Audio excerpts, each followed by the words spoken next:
You to help me welcome. Thank you very much. Thank you and good morning. Good morning. So just to let you know a couple of things. When you saw that name up on that slide, a song came into your mind, didn't it? Did a song come into your mind? There you go. All right. So, Hey Jude. So let's get it out of your systems now. You ready? Just the first line. I want to hear it from all of you. Ready? Begin. Hey Jude. Keep going. Don't make it bad. Yeah, okay. So I'll try not to. So, thank you very much for that introduction this morning. I just want to tell you about the most interesting introduction I ever got. It was several years ago from my son Adam.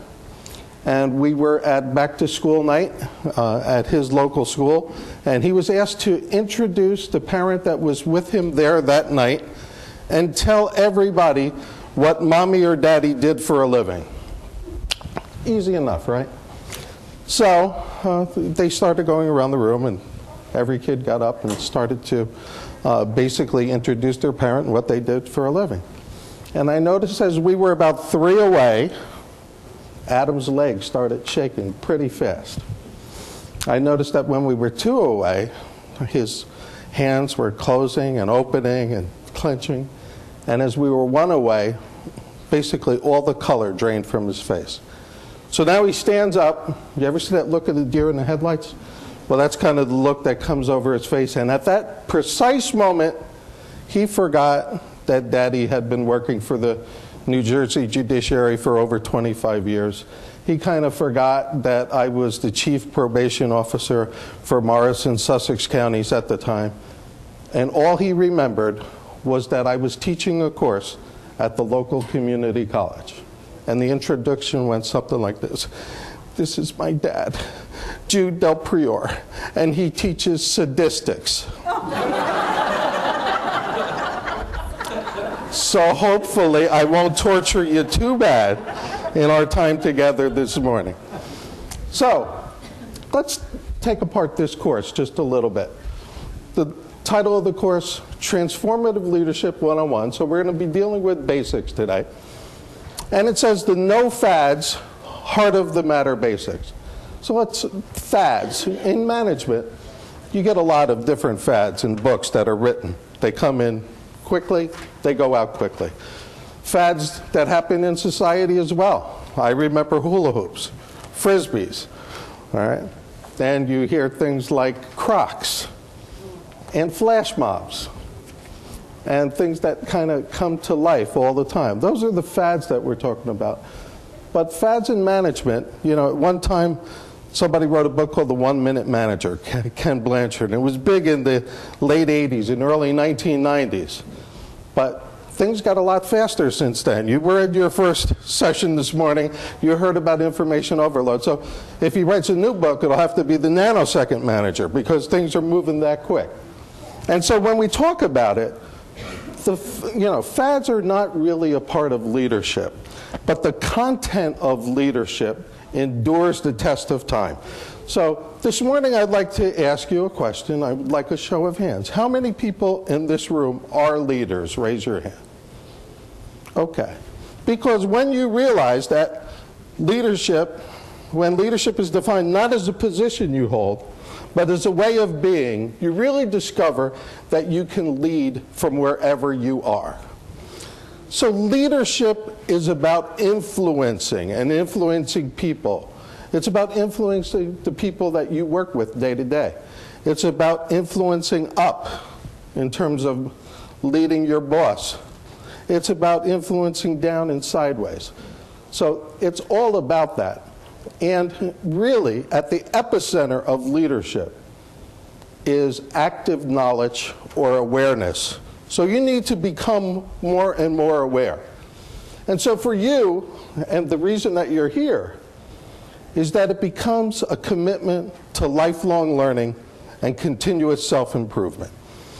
And when you start to think about that, how do you gain this awareness? How do you gain enough to learn the basics of transformative leadership? you need to gain awareness in 4 key areas. And the first is an awareness of self. So if you look at the program here, you'll see that somebody's going to be teaching a course tomorrow where they give a Myers-Briggs personality inventory, and you can learn more and more about yourself. That's the first area you need to stay aware of, knowledge of self. The second is knowledge of others, those people you work with day to day. You know, what creates success experiences for them? What do they like to do? And basically gain that knowledge, use that knowledge.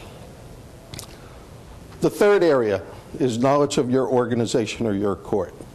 Get as much information as you can and stay aware of it.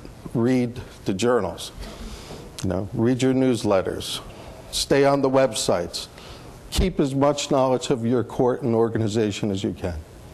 And lastly is knowledge of the world. And when you talk about the world, our world as court professionals involves the world of courts, and then it involves the world of leadership. And so the first place to start, you should have all got one of these. If you haven't, make sure you do get one. This is the NACM National Agenda. This will help you, this 6-point national agenda, tune into the world of courts across the country and really across the world. The second part is knowledge of the world as it applies to leadership. And this is where you need to stay active sometimes in basically learning about what's new in the literature. And so today we're going to be dealing with some things that come from authors like Kouzes and Posner, Stephen Covey, John Maxwell, but it's all just to heighten your awareness of some of the things that they're teaching when it comes to the world of leaders. And the domain of leaders is in the future. So we're going to be talking about transformative leadership, how it relates to organizational change, and how it will help you to enter that domain or realm of the future. So my goals for this morning are relatively simple. One is to identify the characteristics and basics of transformative leadership with you and how it relates to organizational change. The second is to understand something that Kouzes and Posner called the behaviors of leadership, or what they sometimes call the leadership challenge. And there's 5 aspects to the leadership challenge that we'll talk about later. The third point is how trust and credibility underpin this whole system and theory about transformative leadership. And the last is to learn the basics of how to encourage the hearts of those that we work with every day. And so in the title of the course we said the heart. And you need to remember the heart, because leadership is not an affair of the head. It's really an affair of the heart. So I'm going to ask you to become co-investigators with me this morning as we look at this concept of transformative leadership and how it relates to organizational change. The second thing I'm going to basically ask you is to engage in a process that will at times be conversational. And third, to do the exercises with me. We're going to go through a number of exercises this morning that will help you identify some of the basics of transformative leadership. And fourth, and probably most importantly, is to share your ideas, which I think are equally valid. So we're going to be working in what are called learning dyads and triads, which means you're going to be working with 1 or 2 people that are closest to you. So for just a moment, I'm going to ask you to look around, pick the 1 or 2 people closest to you that you can work with, and then I'm going to ask you to introduce yourselves to them. Now, in order for this to work, at some point in time, I need to call you back. I need to get your attention back. So the way we're going to do this is when I want you back, I'm going to say one word. I'm going to say, okay. And then you're going to answer me in 2 words. You're going to say, okay, back. Got it? 1 word, 2 words. Let's try it. Okay. Okay, back. No, come on. We could do better than that. Little energy now. Okay. Okay, Dad. There you go. Okay, we're set to go. All right, so take a moment, introduce yourself to the person closest to you. Okay. All right, good job. All right, so now, and this one you can kind of do alone, I want you to think of a person. Person can be either alive or deceased that you consider to be a leader and that had a tremendous impact on you. All right? So somebody that you consider to be a leader who influenced you significantly. And then to make it a little bit short, I would basically like you to think of the one thing about that person that touched you and why you followed them as a leader. Okay? So, someone who influenced you in your life, somebody who had an impact on you, and what was it about them that did that? All right? Take a moment, get it.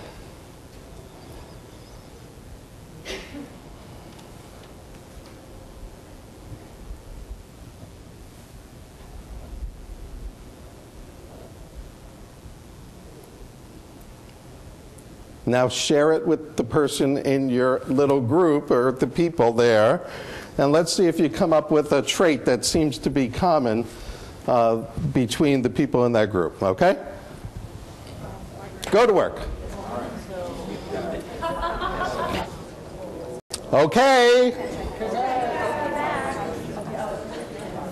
All right, so show of hands. How many people selected a family member? Nice and high, come on. All right. How many people picked a teacher or a coach? Okay. And how many people a boss or a business leader? Ah, okay. Well, that says something else about the age of this audience. But let's hear a trait here or there. Give me one. What's one of the things that came out in your discussion? Yes. Well, I talked about the fact that my boss was a very caring individual, and so you had that opportunity to do what you needed, but she was very supportive and kind of kept you going. So caring. Yes. Okay. Give me one. Well, I'll take two of us in the group picked grandparents and talked about the way they interacted with members in the community, or the other grandparent that was described having his own businesses and being a caring person as well, and having people look up to him or her, and kind of being a Pied Piper. Okay. Give me one. The person I chose, I thought had vision and also knew how to connect with people to pull them into the vision. Good job. Back there. Give me one. Mine would be humility and knowledge, and also caring is very important. I got to ask this group. I'm sorry. How about here? Empowerment. Empowerment. Okay. Give me one. I spoke about a calming authority. Okay. Give me one. Passion. Passion. Okay. Good job. So, this really comes from work done by James Kouzes and Barry Posner, who wrote a book called The Leadership Challenge. It's now in its 4th edition. And interestingly enough, they break it down between individuals between the ages of 18 and 30 and over 30. And so it seems that family members, you see, in the 18 to 30 group, about 40, over 30, 46%. Teacher or coach, about, basically 26, to those that are 18 to 30 and 14 over 30. And then the last one is this one, business leader or boss. And for those of us over 30, you notice that the percentage increases somewhat. So interesting work in terms of, basically putting out there some of the things that, we can learn about leader role models. But the key thing is the leaders who have the most influence are the ones that are closest to us. And so as we start to talk about this, you need to remember that you're also a leader for those that are around you. And so, everything that you do as a leader is based on one real assumption. And what is that assumption? The assumption is that you can make a difference. And so, good leadership really always makes a difference. But good leadership is not easy. You have to continually work at learning about it. And so, know that basically it comes from the fact that nothing worthwhile in life is really easy. It's something that you have to work at all the time. But good leadership can turn organizations around. It can turn lives around. And basically, it's all about, learning about leadership, that you will make a difference to yourself, first of all, but you also can make a significant difference to others. And so when we talk about that, let's talk about what it is. And some of you started to point this out, but this one is a little bit, more forced in terms of an exercise. What do you look for and admire in a leader? Someone whose direction you would willingly follow. So this time, you've got to kind of focus those comments and traits into a list. The list is in your workbook. All right, so what I want you to do now is individually rank the top 3 or 4 traits that you look for in a leader. All right, I'm going to give you a minute to do that. I need workbooks here. Kath? We need a couple of workbooks up here, in here. So I'm going to ask you to individually rank the top 3 or 4 traits that you think are there for people that you would willingly follow. And then we're going to, in a couple of minutes, I'm going to ask you to basically come together in your groups again, and by consensus, see if you can rank the top 3 or 4 to get them together. Everybody understand the exercise? Okay, let's go. Okay. Yeah, right. One person. Okay. There you go. All right, Paul, give me, what was your number 1 in that group? Well, thank you for asking. No, you're welcome. There's disadvantages in knowing the teacher, We're going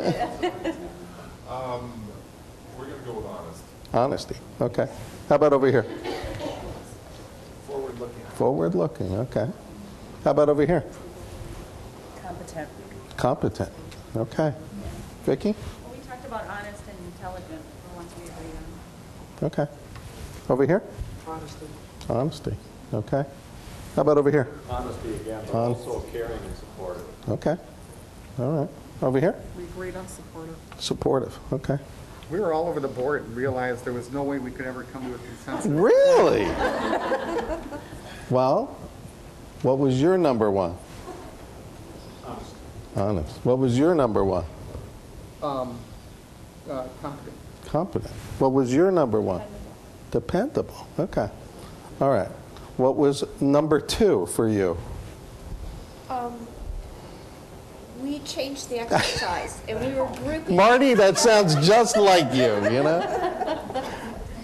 It was forward-looking for me, combined with other qualities within the. And you couldn't get a consensus since he said before vision was his? Well, forward and vision. Okay. We thought went together, Right. because I follow my leader. Okay. Because we thought some of them kind of related to each other. Okay. All right. Okay. How about in here? What was your number 2? Or we have 2 different groups? Okay. Over here. We had courageous. Courageous. Okay. Number 2? Fair-minded. Over here. Number 2? Caring. Caring. Okay. All right. So, in actuality, this also comes out of the work of Kouzes and Posner too, and there are some percentages of what they found in their survey of over 1 million people over the last 3 years. So, you will notice that the number 1 answer is honesty, all right? That, in terms of an analysis of who you would follow, the first thing that people are looking for is honesty. The second is forward-looking. The third is inspiring, and the fourth is being competent.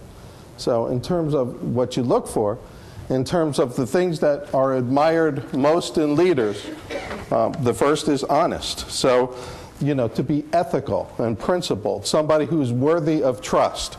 And you happen to have gotten, while you're here, a code of conduct, which is the ethics and principles for those of us that are court professionals. So it's one of the things that we kind of talk about, in order to get that honesty, you need to be truthful, ethical, principled, honest. The second is forward-looking. What constituents want most from their leaders, is some sense of that the person has a vision for the future. As Peter Drucker said, the first job of leadership is to define a vision for the future. And so, for those of us, who serve in leadership positions, and we're all leaders, all right, we need to have some sense of what, direction we want to set for the future. The third thing is competence.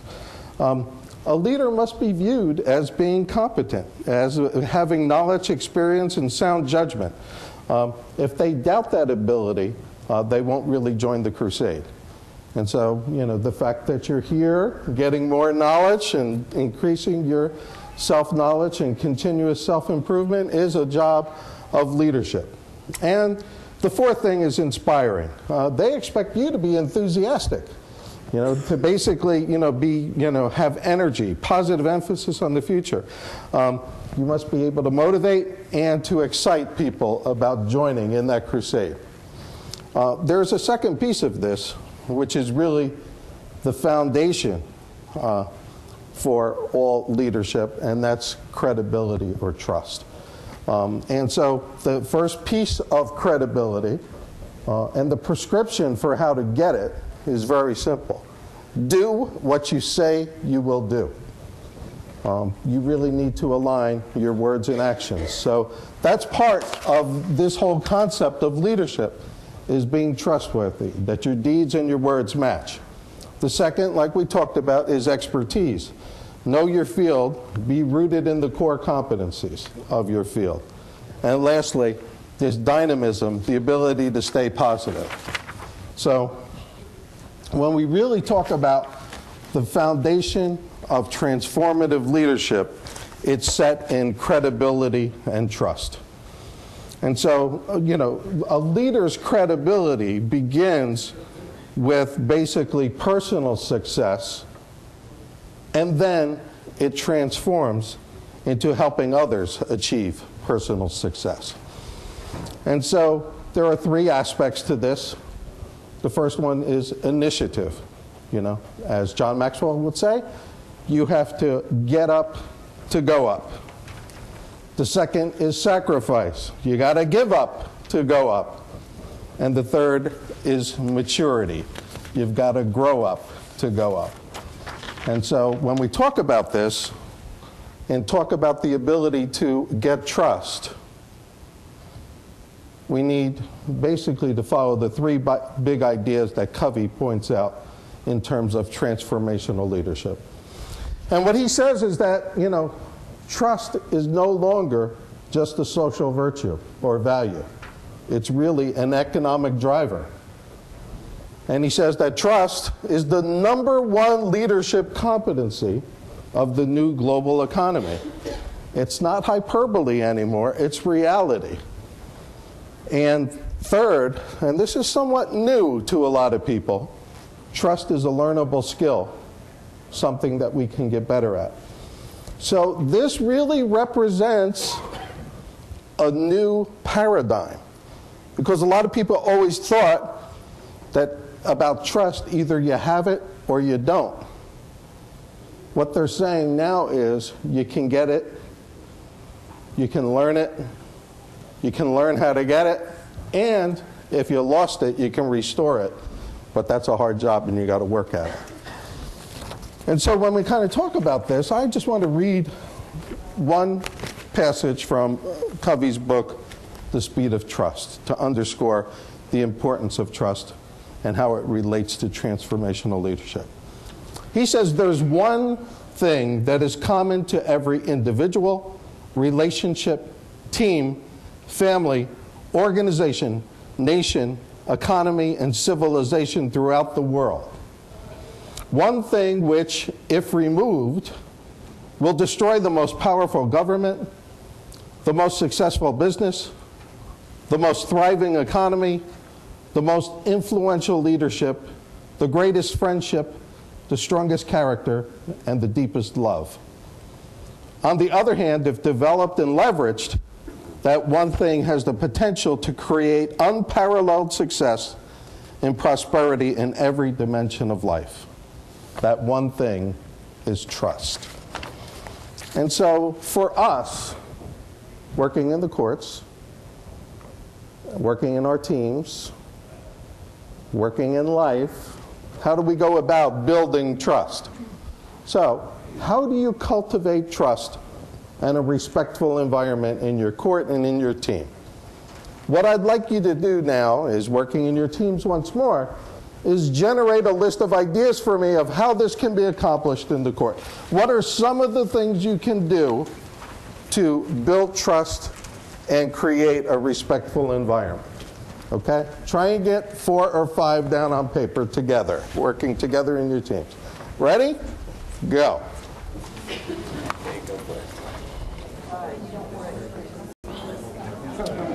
Okay. There you go. All right.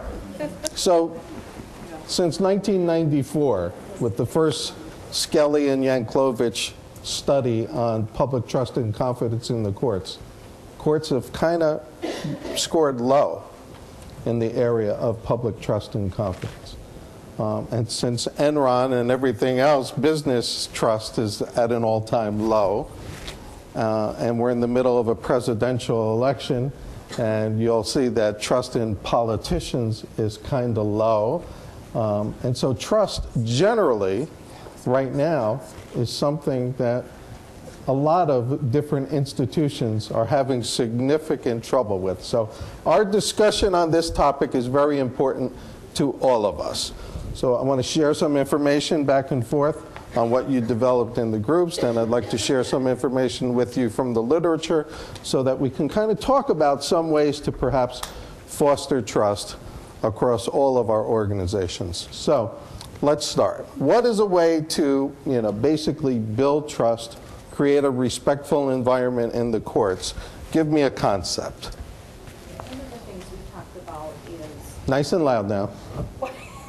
One of the things we talked about was sort of getting to know the courts and understanding the process. Right. So increasing your self-knowledge, if you will, in terms of, the operations of courts and what we stand for, which is all rooted in, the purposes and responsibilities of courts, which is at the epicenter of the core competencies that NACM has developed, which are undergoing a rewrite. But something tells me that purposes and responsibilities will always have a key role in what we do as court professionals. All right, well, how'd you change this one, Marty? Okay, so give me a concept. What do you think is the best?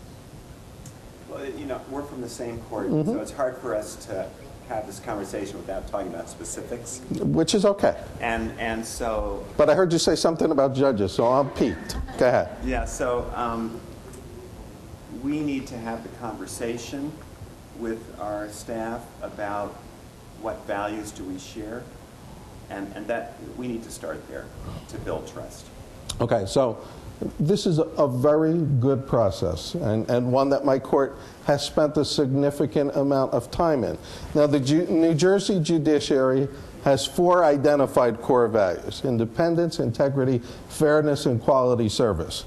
But when I go out and talk to staff in other jurisdictions, not too many of them can tell me what the core values of the judiciary are without taking out a sheet of paper and looking at the bottom of our stationery what it means. And, basically, my court, talked about 3 additional values that we should be rooted in. One was communication, that we should increase communication across the court. The second was knowledge, basically exactly what you were talking about in group 1 here, which is, a key knowledge about what we do and what it's rooted in. And the last one was teamwork, how we could work better together. So, we went through this entire process of, basically identifying our core values, and it took a significant amount of time and effort. And I can only tell you it was probably the judges' meeting that the judges hated the most was for me to do touchy-feely things to get them to identify values and everything else. So it comes with it, but when I heard you say something about judges, you have to realize they're part of our system, and we need to engage them in these discussions, however uncomfortable they and you may be as it goes along. Give me a concept here to improve trust. We picked promote teamwork. Promote teamwork. And also, along with the communication, was transparency. To need to be more transparent with staff and, up and down the chain. Yeah. Okay, give me one over there. We talked about some of the other concepts that have been raised, but we also talked about safety. Having an environment where it's safe to communicate your views or your opinions. Without retaliation, retribution, anything else. It's a good one. Okay. Give me one here. Give me one here. Building relationships. Building relationships. Okay.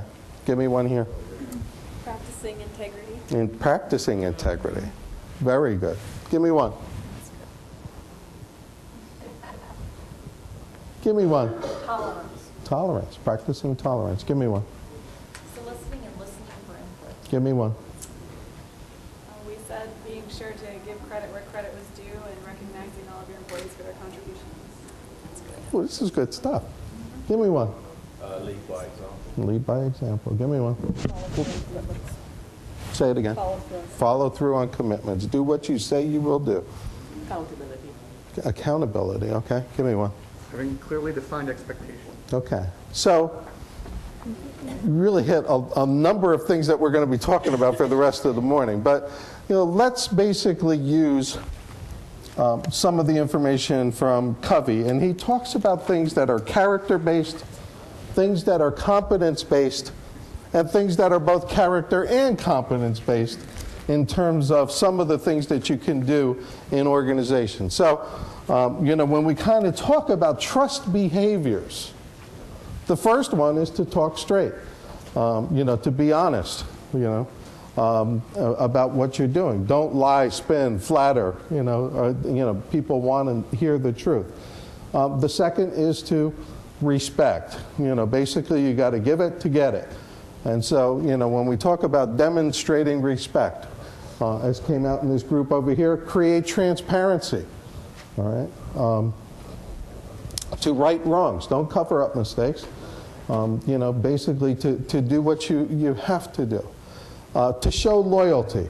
Don't take the credit, share the credit in terms of what happens, and don't gossip about people. The sixth is to basically deliver results. We are in a business where, numbers do matter.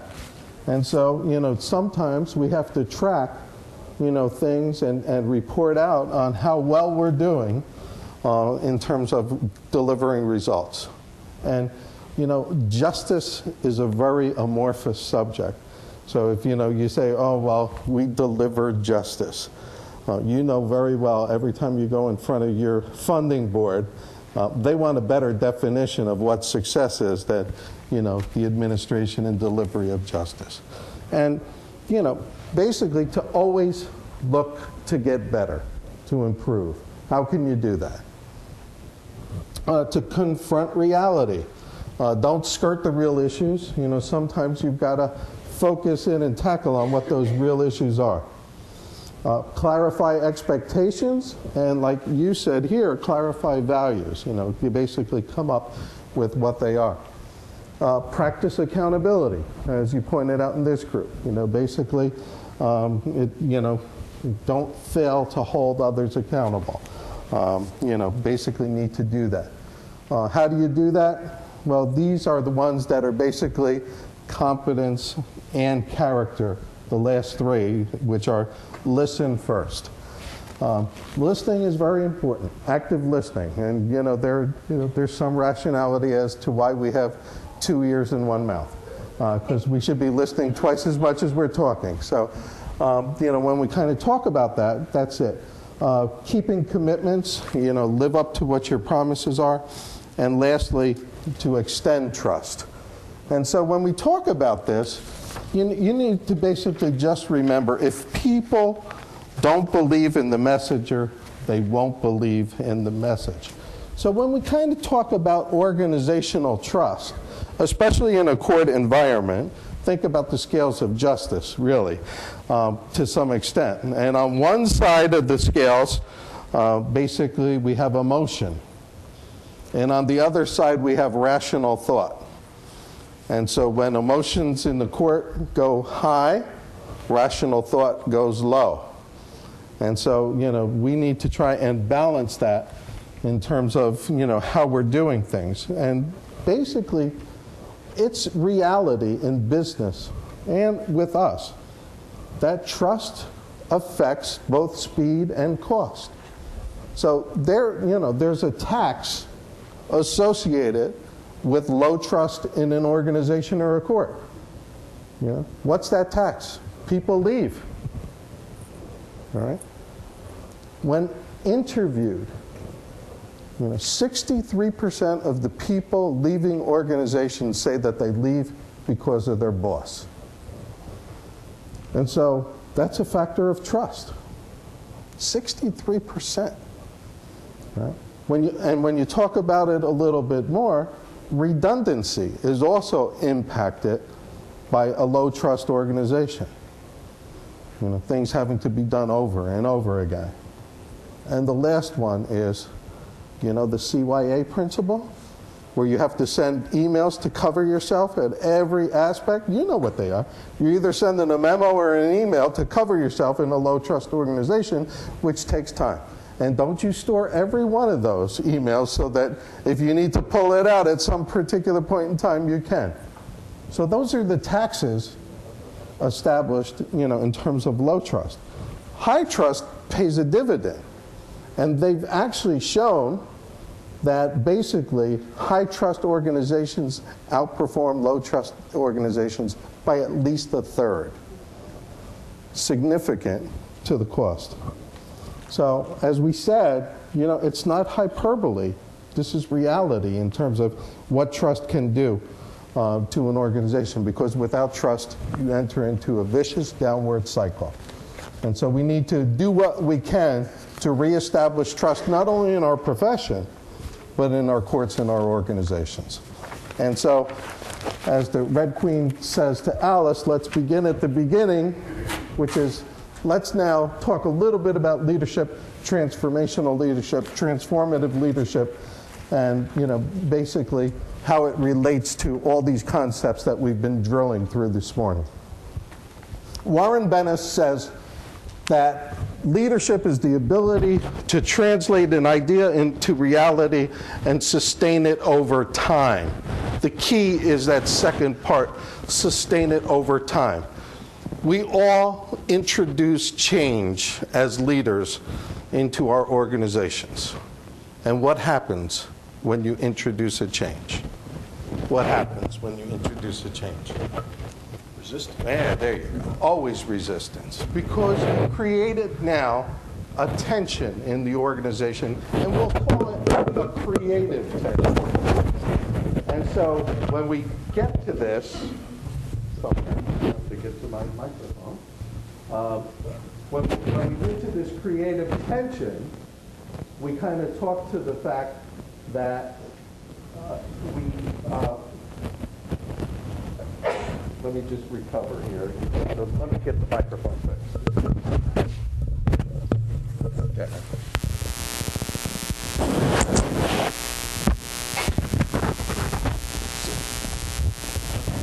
Thank you.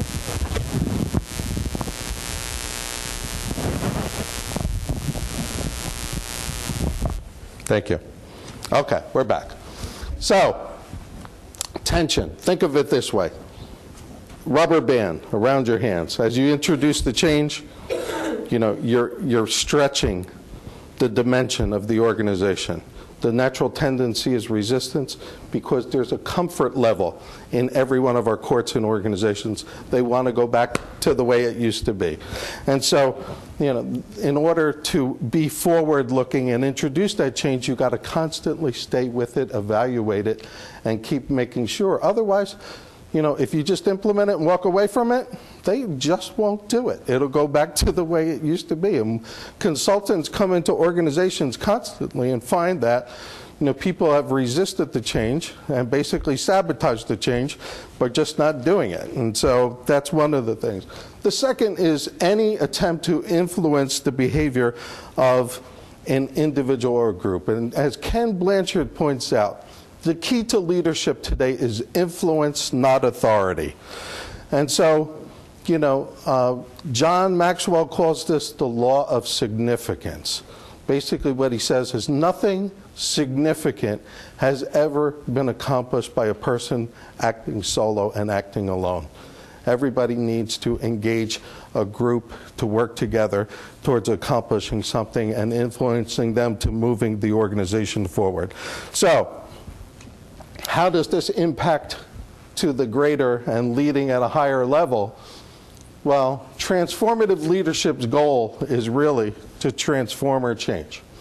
So, transformative leadership is about changing people in organizations in a literal sense, to change them in heart and mind, to enlarge upon the vision that they will subscribe to, and to create a line of sight between what they do every day and what that vision is. So if you have a mission statement or a vision statement for your courts, people need to be able to relate to how their individual jobs impact on that mission and vision statement.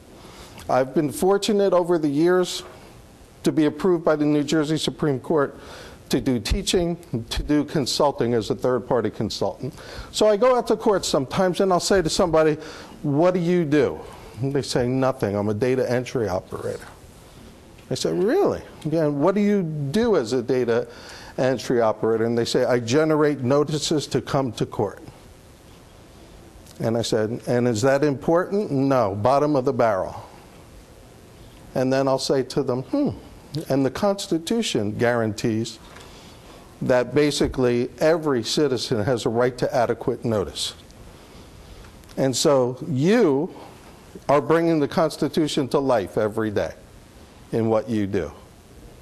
And all of a sudden, people will look at me with this strange look. But it's like kind of transposing what people do to what our vision is and creating that line of sight to what individual jobs in our courts are and what's in our mission and vision statements. Something that the transformative leader needs to constantly work at in terms of how they do this. Because when they do it, and impact on the mind and heart and enlarge the vision and insight and understanding of how important our jobs are. They clarify purposes. They make behavior congruent with beliefs, principles, or values. And they bring about changes that are permanent, self-perpetuating, and momentum building. And so, as Covey says here, it's leading at a higher level. And that's what transformative leadership really seeks to do with individuals and organizations. So go back to your Psychology 101 course. And you learned something about Maslow's hierarchy of needs or Maslow's belief system. Who knows this one? Go ahead, Kat. What is it?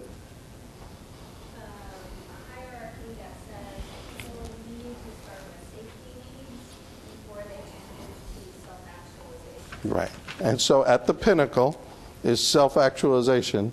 And the goal of transformative leadership is basically to deal in that realm, is to move up, the appeal to those. So there is a difference between a transformative leader and a transactional leader, and we'll talk about that in a minute. But And when we kind of talk about this, we talk about transformative leadership as a leadership style that, first of all, seeks to create valuable and positive change in the followers, okay? So that's the first thing we do. Second thing is to work towards the team by making the teams more encouraging and harmonious. And lastly, to seek to enhance the motivation, morale, and performance of that team. So, transformative leaders offer purpose that transcends just goals and focuses more on the higher order intrinsic needs of the people in the workplace. It kind of boils down to what I call the 3 Ps. Passion plus pride equal performance. So you need to excite that passion in individuals, you need them to take pride in their jobs, and you'll see the performance level in your courts and in your teams increase. So, is there a difference between a manager and a leader? And if so, what is the difference between one who manages and one who leads? I'd like you to talk about this in your groups for a minute, and then I'll call you back and we'll talk about that.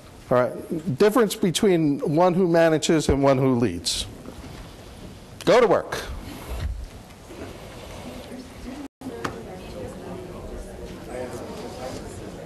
Okay. Oh, come on. Okay. All right. Give me a difference. Is there a difference between one who manages and one who leads? Yes. There is. Okay. So what is that difference? Well, we were talking about a leader will set the vision or talk about the goals or what we want to accomplish, and managers can do that too, but they kind of set their deadlines and work towards that. Okay. That's kind of what we said. We said managing tends to be more toward a task-driven outcome versus more of that visionary. All right.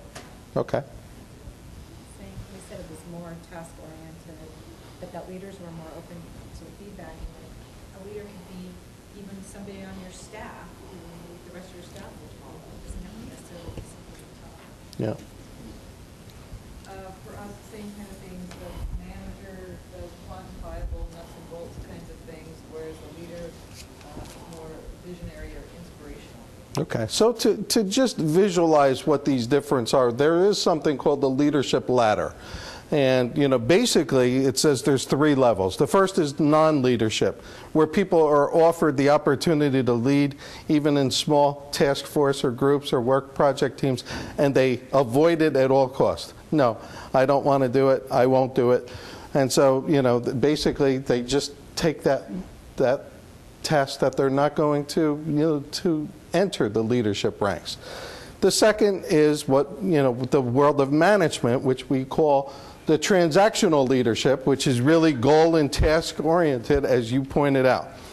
And the last is transformative leadership, that is more vision focused. So you hit all those on the head. In terms of some of the things that, you know, when you talk to transformative leaders, they don't have subordinates. They have team members. They have followers.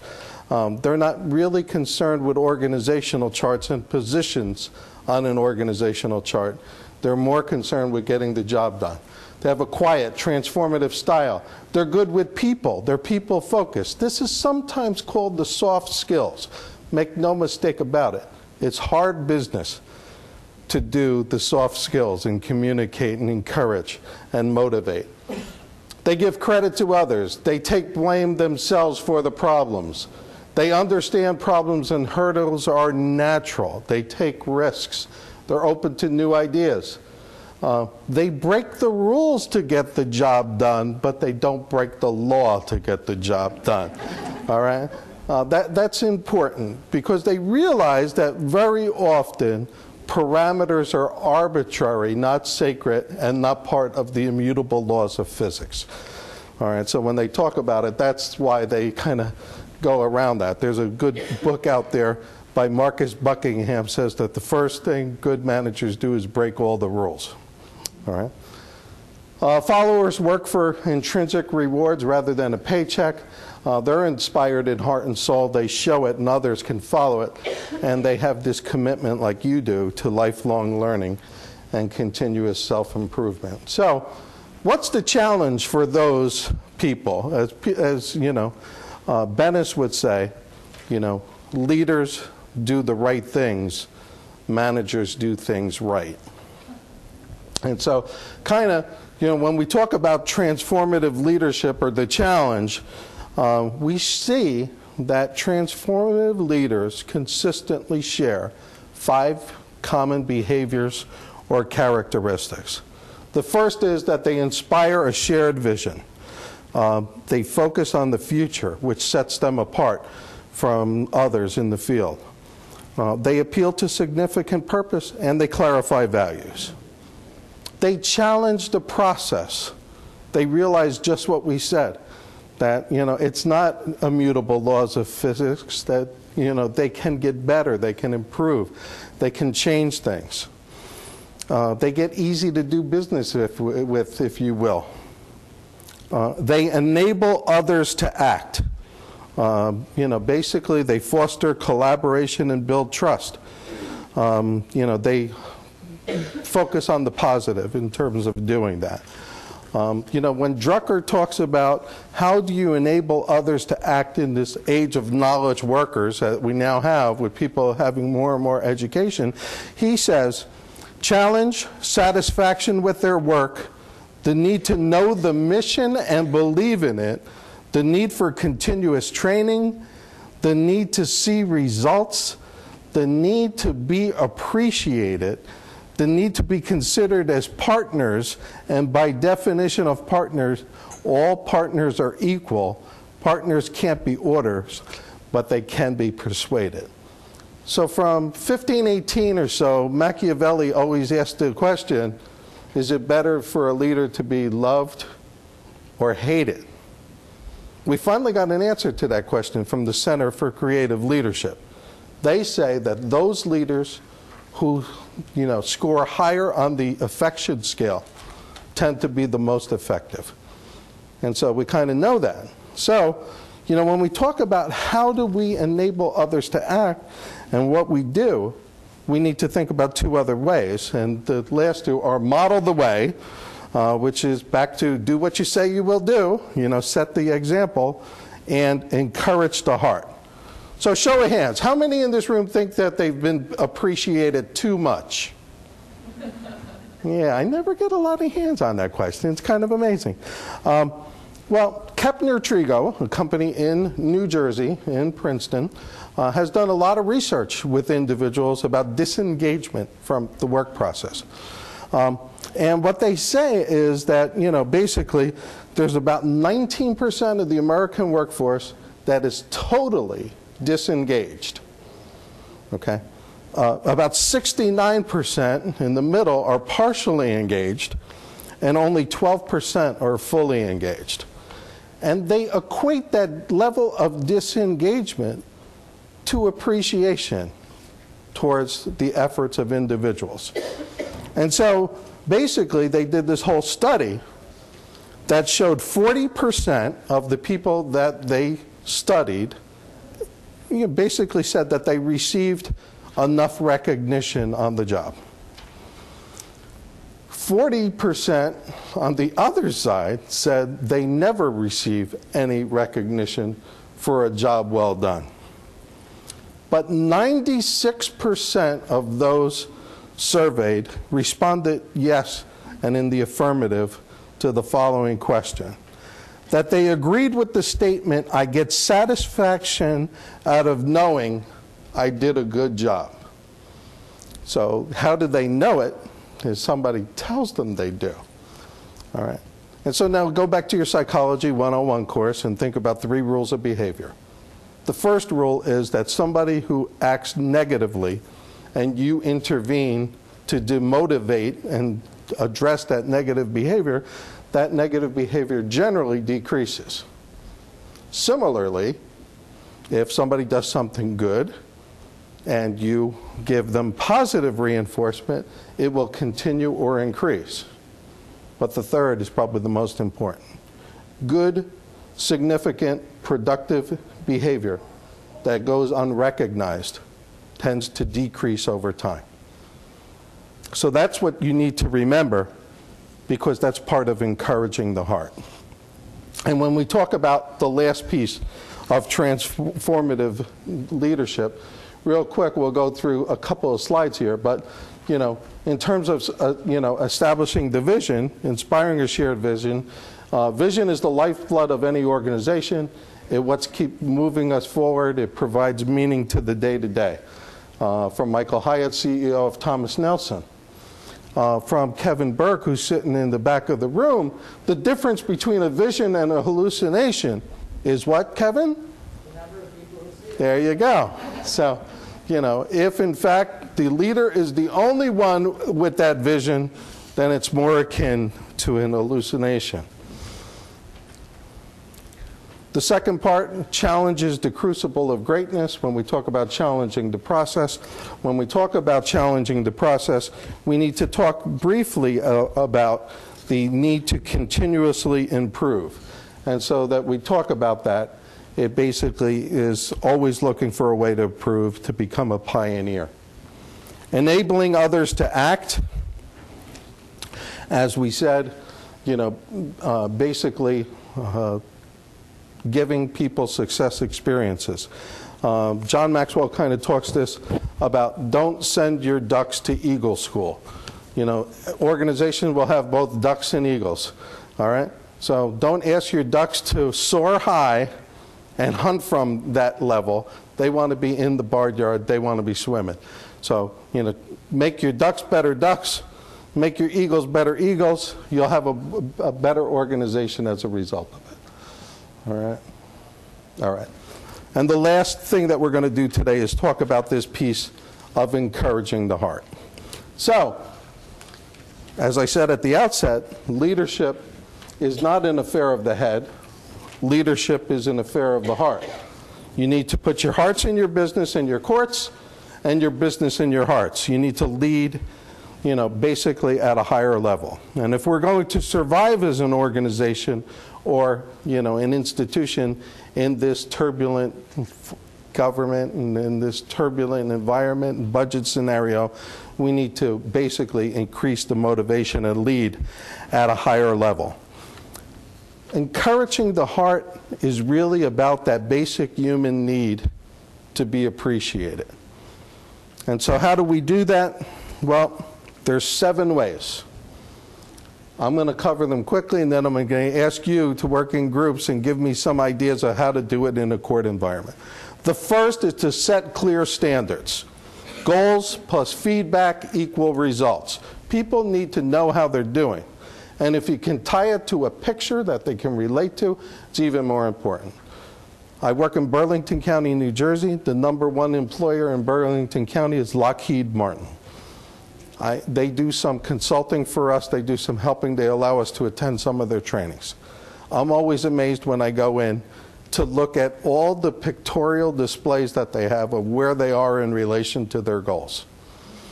They have planes that they put in hangars. They have all these neat things. But everybody on those teams know where they are in relation to completing projects just by having them up on the walls. They expect the best, all right? In terms of, we'll call this Pygmalion in management. Self-expectations, really yield results. So, kind of think of Martin Luther King's speech, I Have a Dream. He said, I have a dream, but I don't think you're up to it. You need to create the sense that, a high expectation and the power that expectations can give when you encourage the heart. You need to pay attention. You need to be visible. Some people call this management by walking around. Others call it caring by walking around. But the important piece here is listening while you're walking. Because listening can tell you if there's any problems out there. Listening can tell you how to maybe solve those problems. And listening can tell you how people want to be appreciated.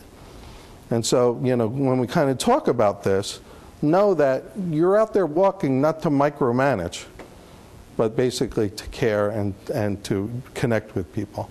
Tell the story. Remember that story is short for the word history. And so when you're telling stories about your court, you should have a story ready to connect with vision. you should have a story ready to talk about motivation and who some of the key players have been in your court and shaping the court. Personalized recognition. You all learned the golden rule at one point in time. And what is the golden rule?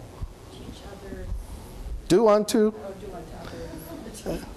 Do unto others as you would have them do unto you. When it comes to recognition, we now teach the platinum rule. Do unto others as they want to be done unto. Basically, some people want to be recognized in public, others don't. And so know that, Celebrate together. Celebration, recognition sometimes come time to time. So does your court ever have a time when you come together to celebrate? And if so, how do you do that? Okay, sometimes, you can give a little lasting symbol that will remind people of things. And then lastly, set the example. Do what you say you will do. Okay, so I'm going to take a couple of minutes here. We have about 7, so I'm going to give you 5, and then we'll debrief. These first 2 rows, I want you to work on standard number 1, set clear standards. How can you do that in a court environment? This group in here, expect the best. How can we do that? This group in here, pay attention. How can we do that? Okay? This group and this group basically tell the story. This group in here, you and you, personalized recognition. This group here, celebrate together. Okay? And this group here, set the example. Give me an example of how we can do these in a court environment. You got a little sheet there, put down the one that I gave you, and then just see what you can come up with. All right, we're kind of up against it, so I'm going to say, okay. All right. So, give me an example of how we can set clear standards in a court environment. Okay, Tim. You got it.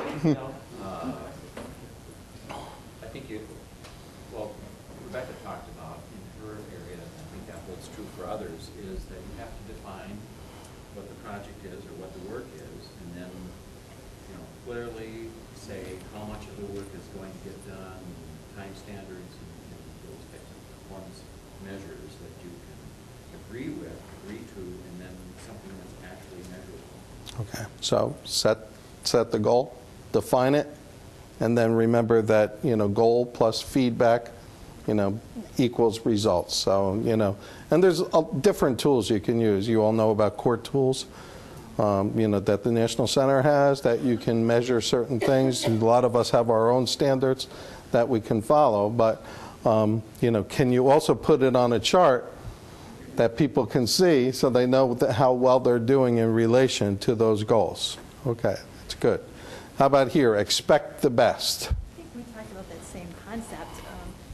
I don't think you can expect the best until you help them define what the best is. So helping them see what that is, and then also modeling what the best looks like. Right. So set high expectations of some sort. Don't make it always easy. When you kind of talk, there's a lot of books out there on leadership, but there's one called Lincoln on Leadership. It's all about Abraham Lincoln. And basically he says a mind stretched by a new idea or a new expectation never returns to the original, dimension. So one of the things to remember when we talk about it is that need to stretch it a little bit, to have people working up to it. Okay. Pay attention. How do we do it? We talked about making connections, learning from your employees and what they do on weekends and evenings. Greet them, ask questions, listen, and respond. Okay. And one other thing, you make a good point here to relate to somebody other than in a business environment sometimes. What excites them? Can you then translate into something that can be put into play on your team? Sometimes people have a lot of skills that they don't tell you about. Photography, other things. You might be able to tap into those special interests in terms of doing it. So it's one more thing about paying attention. One of the things that you can do too as a leader is have a focus group every now and then. You know, you just randomly invite 5 people from across the organization, ask them a bunch of questions. Trust me, after 5 minutes, they'll tell you more than you ever wanted to know. What were you working on? Tell the story? Who had that? She can tell the story. Tell me a story. Tell me a story. And we talked about it in a couple different aspects. So, you know, when you talk about tell the story, you know, taking it back to when our constitutional, you know, our forefathers actually established American justice in the form it's in right now, and how we live that and how we have to get that story out. And then on a more fundamental level, I think we talk about, you know, what do the courts do right now? The people who have interactions with the courts, you know, we talked about this earlier, you know, sometimes aren't in the most agreeable, you know, forms when they come in. So what are some of the really good things the courts are doing that people don't get to hear on a daily basis? And really be our best cheerleaders. Get out there and let people know what we do and how our job is so important as a third branch of government of making sure that we're protecting their rights, that we are, you know, we have judicial officers who are competent, who are doing their jobs, and that are, you know, we need to be our best cheerleaders. Good. That's really good. You know, and if you could have a couple of quotes to go with it, like, you know, Mary McQueen, who always cites Federalist 17 by Alexander Hamilton, the ordinary administration of justice does more to, you know, basically exciting people about reverence and esteem towards government. And so, you know, kind of when you think about it, you know, that's one. Justice Benjamin Cardozo about what we do is sacred, the sacred task, the administration of justice. All important things to excite people when you're telling the story. Give me one. What do you got here? Personalized recognition? Right, we're working on personalizing recognition, and so we think the way to do that is to really get to know what a person is. And there's a challenge in that, especially if you're managing multiple divisions at different locations, but you really have to take the time as the leader to talk to your folks and find out what motivates them. Because that's what you're doing when you reward them, is you're recognizing what internally motivates them. So getting to know them is key there. Good. Celebrate. What can we do to celebrate? We have a couple things we came up with, celebrating different cultures in your departments. Your boards have like events where they get to present their culture and then celebrate them. Staff meetings, share recognition and achievements at staff meetings, and perhaps having all staff meetings so everyone can hear everyone's achievements, recognize years of service, having an event for that. And occasionally use a lasting symbol that you can give them to walk away with. So we have these Lady Justice pins that we're able to give certain people that do really neat things, or the really coveted prize of a gavel pencil, so that, you know, they can have that. And when we had our Access and Fairness Burlington Courts open for you, it's a jar opener, but people actually, you know, wanted these after a while when they realized that we were giving them out to people that were recognized for certain behaviors. And last but certainly not least, how do we set the example? Oh, okay, well, kind of goes back to the first one, setting clear standards, because once you've done that, you've got to behave in a way that models that. You've got to walk the walk. You've got to make sure if you establish expectations, you've got to make sure that you yourself are modeling those and meeting those. Very good. So we put you through a lot today, and this was a workshop, emphasis on the first word, work. So I worked you kind of hard. Hopefully I didn't torture you too much. But all towards remembering that, you know, transformative leadership creates value and positive change. It is about change. It's about inspiring a shared vision, building trust, encouraging the heart, going towards that higher order needs. And the 4 characteristics of a transformative leader are they're honest, forward-looking, competent, and inspiring. So my question to you as we leave is very simple. You have to be ready to say yes to several things to be a transformative leader. You have to say yes to making a difference, to integrity, to your beliefs, to big dreams and future focus, to collaboration, to trust, to difficult challenges, to setting the example, to learning constantly, and say yes to your heart so you can create it in the hearts of others. So, are you ready to say yes? Some things to follow up on. Some of the things used for this particular presentation. Kouzes and Posner, the Leadership Challenge 4th edition, Ken Blanchard, Leading at a Higher Level, Stephen Covey, The 8th Habit and the Speed of Trust, and John C. Maxwell, Leadership Gold. It's been my pleasure working with you. I think you've done a great job. You've stayed engaged. You did all the exercise, so give yourselves a round of applause.